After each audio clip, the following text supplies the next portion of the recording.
بسم اللہ الرحمن الرحیم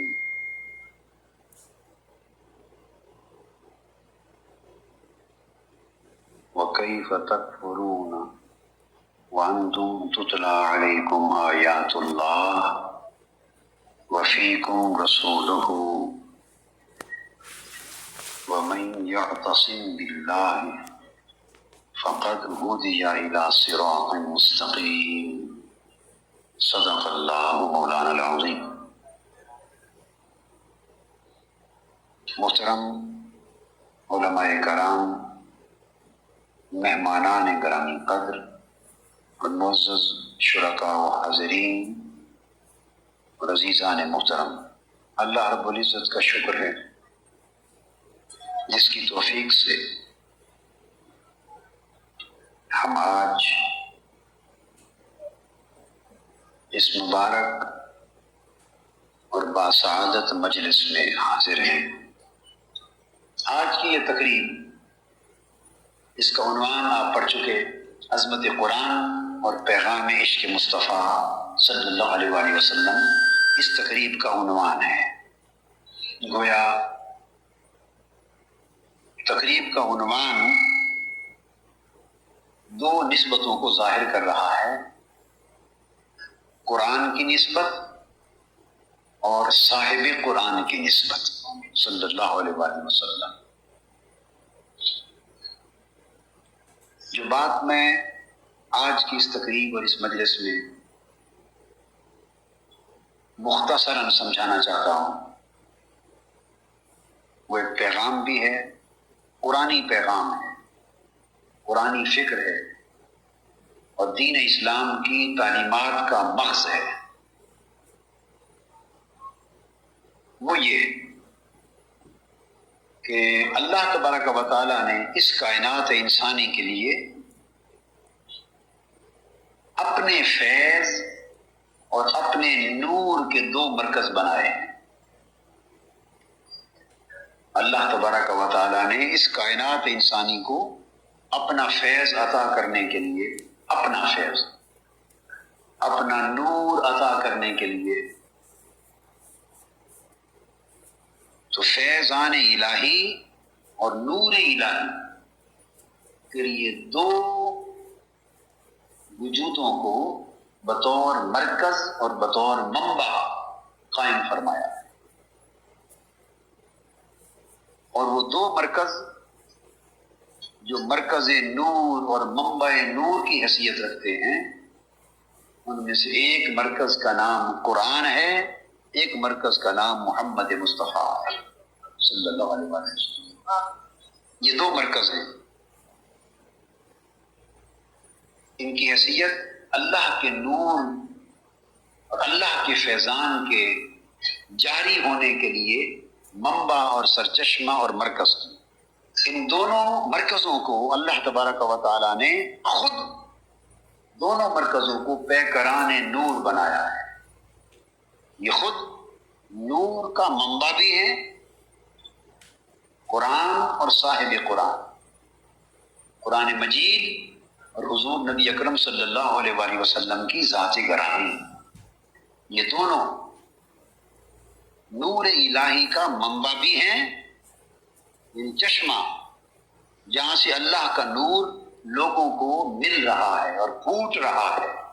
اور تقسیم ہو رہا ہے۔ یہ دونوں مرکز بھی ہیں، منبع بھی ہیں نور الہی کے، اور خود دونوں خود پیکران نور بھی ہیں۔ دونوں منبع نور کے پیکر بھی، اپنے وجود اور پیکر میں بھی نور ہیں، اور منبع اور سرچشمہ ہونے میں بھی نور۔ قرآن مجید کی جو آیہ کریمہ میں نے تلاوت کی، بات کی بنیاد کے طور پر آج وہ آیت کریمہ کی تلاوت کی، اس کا ترجمہ اور مفہوم سن لیں تاکہ اگلے مضمون کے ساتھ اس کا ربط قائم ہو سکے۔ اللہ تبارک و تعالیٰ نے فرمایا، وَكَيْفَ تَكْفُرُونَ وَأَنْتُمْ تُتْلَى عَلَيْكُمْ آيَاتُ اللَّهِ وَفِيكُمْ رَسُولُهُ۔ لوگو، بھلا تم کیسے کافر بن سکتے ہو تم ایمان سے کیسے محروم ہو سکتے ہو اور دوبارہ کفر اور گمراہی کی طرف کیسے پلٹ سکتے ہو؟ یہ ناممکن ہے کہ تم دوبارہ کفر کی طرف پلٹو، تم دوبارہ گمراہی کی طرف پلٹو اور ایمان اور اسلام کی دولت سے تم پھر محروم کر دیے جاؤ اور پھر کافر بن جاؤ۔ یہ ناممکن ہے۔ کب؟ اگر تم دو شرطیں پوری کرتی رہو۔ اے امت محمدی صلی اللہ علیہ وآلہ وسلم، اگر تم دو شرطیں پوری کرتے رہو تو تم کبھی کفر اور گمراہی کی طرف پلٹ کے نہیں جا سکتے،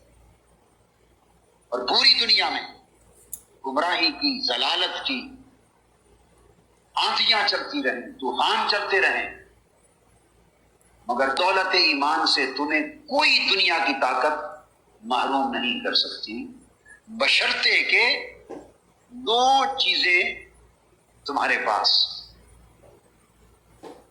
کیا؟ وَأَنْتُمْ تُتْلَىٰ عَلَيْكُمْ آیَاتُ اللَّهِ، ایک یہ کہ تم ایسی امت اور ایسا گروہ ہو کہ تم پر اللہ کی آیتیں تلاوت کی جاتی ہیں۔ یعنی پہلی شرط یہ ہے کہ اگر تم پر اللہ کی آیتیں تلاوت کی جاتی رہیں، یعنی تمہارا ربط اور تعلق مضبوطی کے ساتھ قرآن کے دامن سے قائم رہے، اور قرآن مجید کا دامن اگر تمہارے ہاتھ میں نہ رہے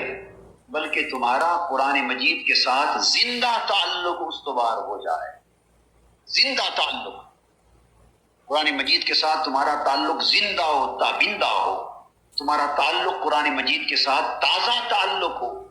تمہارے اوپر قرآن مجید کی آیتوں کا ورود ہوتا رہے، قرآن مجید کی آیتوں کی تلاوت ہوتی رہے، تمہارے کان آیات قرآنی کی آواز سنتے رہیں اور تمہارے دل آیات قرآنی کی لذت محسوس کرتے رہیں، اور تمہارے سینوں میں آیات قرآنی کا نور اترتا رہے، اور تمہاری زندگی میں آیات قرآنی کی گرمی اور تپش قائم رہے، گویا تمہارا جینا، تمہارا مرنا، تمہاری زندگی قرآن مجید کی آیات کے ساتھ اگر مل جل جائیں، متعلق ہو جائیں، اور قرآن تمہاری زندگیوں میں رچ بس جائے، تم قرآن سے جدا نہ رہو اور قرآن تم سے جو جدا نہ رہے، پہلی شرط پوری ہو گئی۔ پہلی شرط یہ ایک شرط، وَأَنْتُمْ تُتْلَىٰ عَلَيْكُمْ آیَاتُ اللَّهِ، تمہارے اوپر ہر وقت اللہ کی آیتیں تلاوت کی جاتی ہیں، آیتوں کا ورود ہوتا رہتا ہے، اور قرآن مجید کی آیتوں کا، قرآن مجید کا پیغام، اس کا فکر، اس کی تعلیم، اس کی ہدایت نور بن کر تمہاری زندگیوں کی تاریکیوں اور ظلمتوں کو دور کرتی رہتی ہے۔ یہ پہلی شرط۔ دوسری، وَفِيكُمْ رَسُولُهُ، اور لوگوں، اے امت محمدی صلی اللہ علیہ وآلہ وسلم، یہ بات تمہارے ذہن نشین رہے، وَفِيكُمْ رَسُولُهُ، کہ زمانہ بے شک بیت رہا ہے، بیتتا رہے گا، سال گزرتے رہیں گے، صدیاں گزرتی رہیں گی، ہزاروں لاکھوں برس بیت جائیں گے، مگر یہ بات تمہارے ذہن نشین رہے کہ اللہ کے رسول حضور محمد مصطفیٰ صلی اللہ علیہ وسلم تمہارے اندر ہے۔ وَفِيكُمْ رَسُولُهُ، اللہ کا رسول تمہارے اندر ہے، باہر نہیں ہے، اللہ کے رسول تم سے باہر نہیں، فیکم تمہارے اندر ہے۔ دوسری یہ بات متحقق رہے۔ اب یہ بات رسول تمہارے اندر ہے، اس کا تحقق اس طرح کہ بے شک حضور صلی اللہ علیہ وسلم کی بعثت مبارکہ کا ظاہری زمانہ 1400 سال پہلے تھا، بے شک آپ کی ظاہری حیات مبارکہ کا دور 63 برس کا تھا، بے شک آپ ظاہری حیات کے اعتبار سے دنیا سے پردہ فرما گئے، مثال فرما گئے، مگر یہ جان کر کہ 1400 سال پہلے آپ کا دور تھا بعثت کا، یا آپ دنیا سے پردہ فرما گئے ظاہراً، یا آپ مثال فرما گئے، وفات پا گئے، یہ ساری باتیں اپنی جگہ حق ہیں، یہ سب باتیں حق ہیں، ان کا انکار ممکن